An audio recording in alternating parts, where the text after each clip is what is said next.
possiamo partire subito. Invito il professor Renato Leveta, che è di Gorizia, qua vicino a me, che è il primo relatore. Non è nuovo per Aiello, ha realizzato qui nel cortile del museo la tabella dell'equazione del tempo. Faremo sicuramente anche una meridiana per Aiello, so che ne fate diverse nella provincia di Gorizia. Ha restaurato l'antica meridiana del Duomo di Gorizia, è realizzata da Parzellini alla fine del Settecento e naturalmente l'aveva già presentata qui ad Aiello in una conferenza un paio di anni fa. Ma l'anno scorso, nell'occasione appunto dei 100 anni della ferrovia, della stazione transalpina di Gorizia, Telepac ha fatto un qualcosa di particolare, devo dire anche molto pesante, e lo scopriremo da lui con questo suo intervento. Buongiorno a tutti. Allora, io direi di parlare subito della Transalpina e parlerò poco della meridiana che riguarda appunto questa linea ferroviaria. La Transalpina, magari passiamo l'anno scorso era l'anniversario dei 100 anni e mi hanno stato proposto di fare una meridiana sulla piazza della Transalpina. Allora, il problema era grosso in quanto la stazione della Transalpina si trova in Slovenia, noi a Gorizia dall'altra parte del confine c'è la famosa piazza che ormai è abbastanza conosciuta, però sulla piazza stessa c'è un mosaico frutto di un concorso internazionale, per cui era impossibile collocare un qualcosa che possa essere messa appunto su questa piazza. Per cui ho pensato di fare un qualcosa di diverso e naturalmente ho dovuto ispirarmi alla Transalpina che io da bambino ho passato con le locomotive d'epoca, appunto per andare magari a Blette eccetera, e da lì mi è rimasto un po' il ricordo. Ecco, passiamo alla successiva. Ecco, questo è praticamente la presentazione che avevano fatto a Gorizia, in alto a sinistra, è una visione insieme del ponte di Sarcano, che è il simbolo della linea ferroviaria della Transalpina, dove passa appunto un treno in questo momento, e il lago di Bled, che è una verso la parte finale. Ecco, passiamo alla successiva. Ecco, per realizzare la sfera milare con funzioni di meridiana mi sono appunto ispirato a questa linea, e anche per un motivo affettivo in quanto mio nonno era casellante a Piedicolle, l'odierna Slovenia, ma allora eravamo in Austria. Passiamo avanti. Ecco, questi erano i confini, linea rossa è la ferrovia che partiva da Trieste e andava fino ad Asling, l'odierna Jesenice in Slovenia. I confini erano quelli praticamente del 1866. Passiamo alla successiva. Questo è il tratto su una carta geografica dove passa appunto la linea Transalpina. Andiamo alla successiva, facciamo un po' una rapida carrellata. Lasciata a Trieste, la linea si inoltra nel Carso in alto a sinistra, lì siamo a Staniel, e San Daniele del Carso sarebbe, poi entra nella valle del Bipacco, poi nella conca di Gorizia, si vede il castello di Gorizia dalla parte slovena, la linea Transalpina è il confine e dall'altra parte c'è la strada in Italia, e lì stiamo per arrivare alla stazione della Transalpina. La successiva. Ecco l'arrivo del treno alla stazione della Transalpina. Passiamo alla successiva. Questo è il famoso ponte che è stato inaugurato appunto il 19 luglio del 1906 da Francesco Ferdinando, quello di Sarajevo, tanto che intenderci. Passiamo alla successiva. Ecco, qui è quello che mi ha ispirato quando ero bambino, e questo mi ha ispirato alla meridiana. Questo è il treno che appunto solca il famoso ponte alto, il più grande ponte in arcata di pietra, a 85 metri, l'arcata è 85 metri, la più grande del mondo, in pietra naturalmente. Questa è una successiva.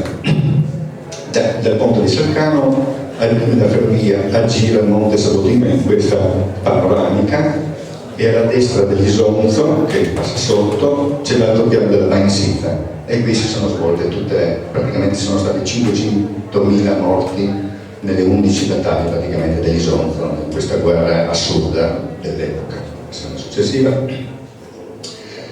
Qui abbiamo alcune immagini che percorrono appunto la Trasalpina, abbiamo la valle dell'Isonzo, in alto a sinistra si biforca e entra nella valle del Basa, che sarebbe in mezzo un fiume, un affluente dell'Idrizza, e sotto il paese di Gracova Serravalle, paese natale del mio nonno.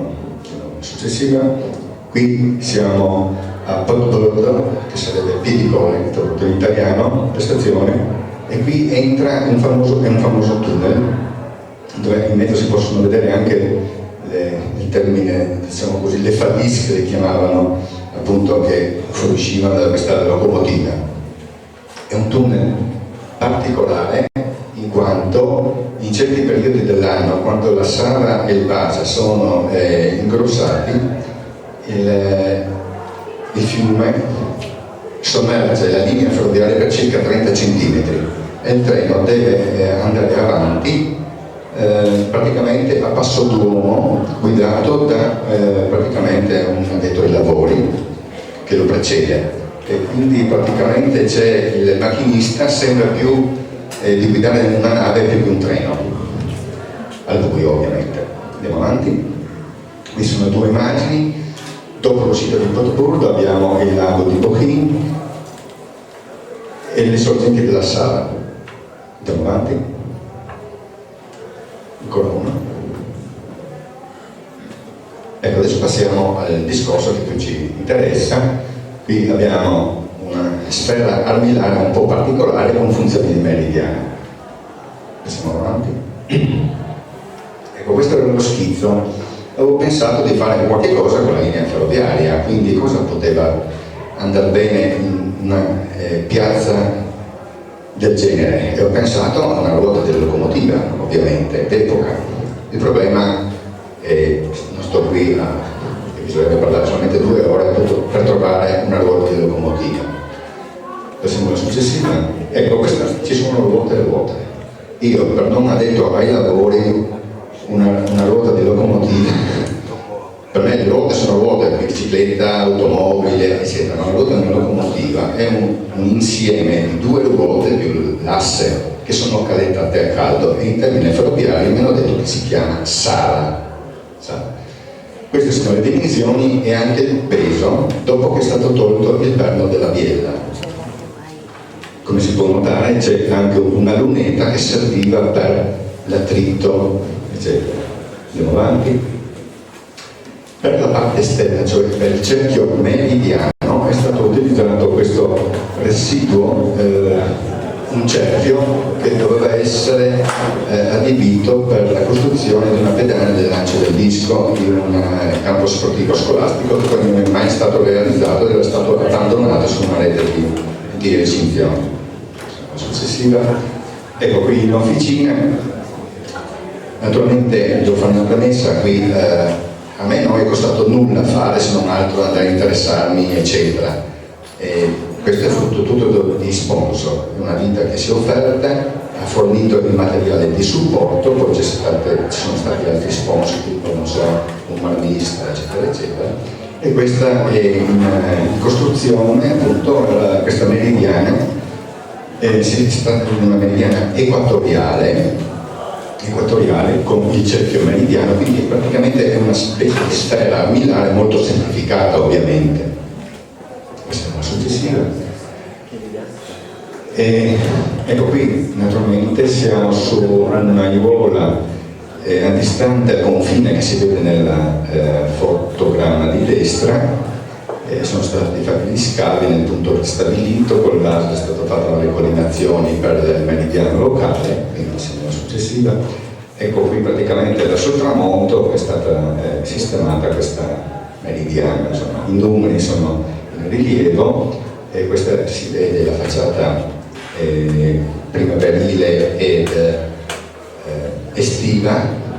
Le ore ovviamente si possono leggere sfruttando appunto l'ombra dell'asse centrale, mentre nella parte sottostante, se passiamo alla successiva, no, qui abbiamo ancora la parte equatoriale con l'immagine un po' più da vicino, si può vedere l'ombra, sono nelle 16 e diciamo così 16:20 ora solare. Ecco perché il titolo era 835 gruppo 1910, perché appunto si riferisse a una ruota che ha un nome, ogni singola ruota delle locomotive ha un nome. Questa è la 835, era divenuta per trasporto merci, così mi hanno riferito, della gruppo, uscita dagli stabilimenti gruppo del 1910. Passiamo alla successiva, da vista da lontano, con in alto si vede anche il monastero dove sono sepolti i regali di Francia in esilio. Passiamo alla successiva, e con la parte inferiore, cioè il periodo autunno-inverno, le ore si leggono nella parte inferiore come in tutte le meridiane equatoriali. Passiamo alla successiva. Naturalmente ci sono delle indicazioni in trilingue con un sistema molto sintetico per la determinazione dell'ora civile. Andiamo avanti.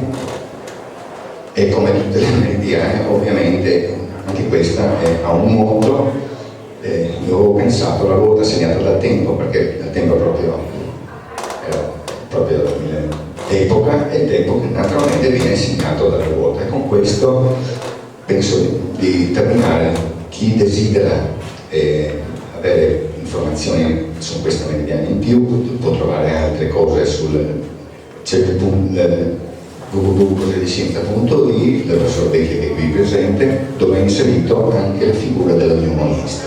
E ringrazio, penso di essere stato dentro nei tempi, la ringrazio.